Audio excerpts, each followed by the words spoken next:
അധ്യായം 6.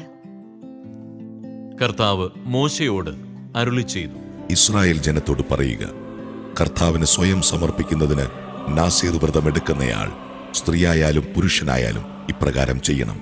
വീഞ്ഞും ശക്തിയുള്ള ലഹരിപാനീയങ്ങളും വർജിക്കണം. അവയിൽ നിന്നുണ്ടാക്കിയ വിനാഗിരി കുടിക്കരുത്. മുന്തിരിയിൽ നിന്നുണ്ടാക്കിയ ഏതെങ്കിലും പാനീയം കുടിക്കുകയോ പഴുത്തതോ ഉണങ്ങിയതോ ആയ മുന്തിരിങ്ങ തിന്നുകയോ അരുത്. വ്രതകാലം മുഴുവൻ മുന്തിരിയിൽ നിന്നുള്ള ഒന്നും കുരുവോ തൊലി പോലുമോ തിന്നരുത്. ക്ഷൗരക്കത്തി വ്രതകാലത്ത് അവന്റെ തലയിൽ സ്പർശിക്കരുത്. കർത്താവിന്റെ മുമ്പിൽ വ്രതമനുഷ്ഠിക്കുന്ന കാലമത്രയും വിശുദ്ധി പാലിക്കണം. മുടി വളർത്തണം. വ്രതകാലം തീരുവോളം ശവശരീരത്തെ സമീപിക്കരുത്. പിതാവോ മാതാവോ സഹോദരനോ സഹോദരിയോ മരിച്ചാൽ പോലും അവരെ സ്പർശിച്ച് അവൻ സ്വയം അശുദ്ധനാകരുത്. എന്തെന്നാൽ ദൈവത്തിന്റെ മുമ്പിലെടുത്ത വ്രതത്തിന്റെ ചിഹ്നം അവന്റെ ശിരസിലുണ്ട്. വ്രതകാലം മുഴുവൻ അവൻ കർത്താവിന് വിശുദ്ധനാണ്. ആരെങ്കിലും അവന്റെ അടുത്ത് വെച്ച് പെട്ടെന്ന് മരിച്ചതുകൊണ്ട് അവന്റെ വ്രതശുദ്ധമായ ശിരസ് അശുദ്ധമായാൽ ശുദ്ധീകരണ ദിനത്തിൽ അവൻ മുണ്ഡനം ചെയ്യണം. 7-ാം ദിവസമാണ് അങ്ങനെ ചെയ്യേണ്ടത്. 8-ാം ദിവസം 2 ചെങ്ങാലികളെയോ പ്രാവിൻ കുഞ്ഞുങ്ങളെയോ പുരോഹിതന്റെ അടുത്ത് സമാഗമ കൂടാരവാതിൽക്കൽ കൊണ്ടുവരണം. പുരോഹിതൻ അവയിലൊന്നിനെ പാപപരിഹാര ബലിയായും മറ്റേതിനെ ദഹനബലിയായും അർപ്പിച്ച് മൃതശരീരം മൂലമുണ്ടായ അശുദ്ധിക്ക് പരിഹാരം ചെയ്യണം. അന്ന് തന്നെ അവൻ തന്റെ ശിരസ് വീണ്ടും പ്രതിഷ്ഠിക്കുകയും വേണം. വ്രതകാലം മുഴുവൻ തന്നെ കർത്താവിന് പ്രതിഷ്ഠിക്കണം. അതോടൊപ്പം 1 വയസ്സുള്ള ചെമ്മരിയാട്ടിൻ മുട്ടനെ പ്രായശ്ചിത്ത ബലിയായി അർപ്പിക്കണം. അശുദ്ധമായി പോയതുകൊണ്ട് മുൻ ദിവസങ്ങളിൽ അനുഷ്ഠിച്ച വ്രതം വ്യർത്ഥമായിരിക്കും. നാസീർ വ്രതം മുഴുമിച്ചവരെ സംബന്ധിക്കുന്ന നിയമം ഇതാണ്. സമാഗമ കൂടാരവാതിൽക്കൽ അവനെ കൊണ്ടുവരണം. അവൻ 1 വയസ്സുള്ള ഊനമറ്റ ചെമ്മരിയാട്ടിൻ മുട്ടനെ ദഹനബലിയായും 1 വയസ്സുള്ള ഊനമുറ്റ പെണ്ണാടിനെ പാപപരിഹാര ബലിയായും ഊനമറ്റ ഒരു മുട്ടാടിനെ സമാധാന ബലിയായും കർത്താവിന് സമർപ്പിക്കണം.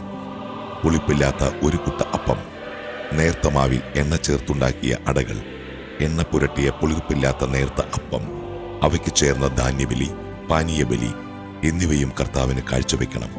പുരോഹിതൻ അവയെ കർത്താവിന്റെ മുമ്പിൽ കൊണ്ടുവന്ന് വ്രതസ്ഥനുള്ള പാപപരിഹാര ബലിയും ദഹനബലിയുമായി സമർപ്പിക്കണം. മുട്ടാടിനെ കുട്ടയിലെ പുളിപ്പില്ലാത്ത അപ്പത്തോടൊന്നിച്ച് സമാധാന ബലിയായി കർത്താവിന് സമർപ്പിക്കണം. ഭോജനബലിയും പാനീയബലിയും അർപ്പിക്കണം. നാസീർ വ്രതസ്ഥൻ വ്രതശുദ്ധമായ ശിരസ് സമാഗമ കൂടാരവാതിൽക്കൽ വെച്ച് മുണ്ഡനം ചെയ്ത് അതിൽ നിന്ന് മുടിയെടുത്ത് സമാധാന ബലിയുടെ തീയിൽ അർപ്പിക്കണം. അത് കഴിയുമ്പോൾ പുരോഹിതൻ മുട്ടാടിന്റെ വേവിച്ച കൈക്കുറകും കുട്ടയിൽ നിന്ന് പുളിപ്പില്ലാത്ത ഒരടയും നേർത്ത അപ്പവും എടുത്ത് അവന്റെ കയ്യിൽ കൊടുക്കണം. പുരോഹിതൻ അവയെ കർത്താവിന് നീരാജനമായി അർപ്പിക്കണം. അവയും നീരാജനം ചെയ്ത് നെഞ്ചും അർപ്പിച്ച കാൽക്കുറകും പുരോഹിതനുള്ള വിശുദ്ധമായ പങ്കാണ്.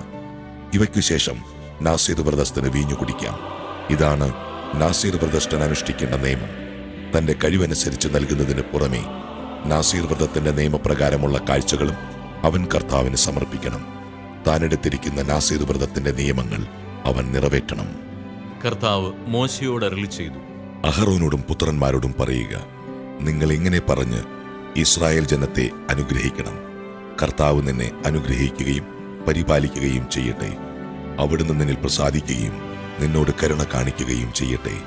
കർത്താവ് കരുണയോടെ കടാക്ഷിച്ച് നിനക്ക് സമാധാനം നൽകട്ടെ. ഇപ്രകാരം അവർ ഇസ്രായേൽ മക്കളുടെ മേൽ എന്റെ നാമം ഉറപ്പിക്കട്ടെ. അപ്പോൾ ഞാൻ അവരെ അനുഗ്രഹിക്കും.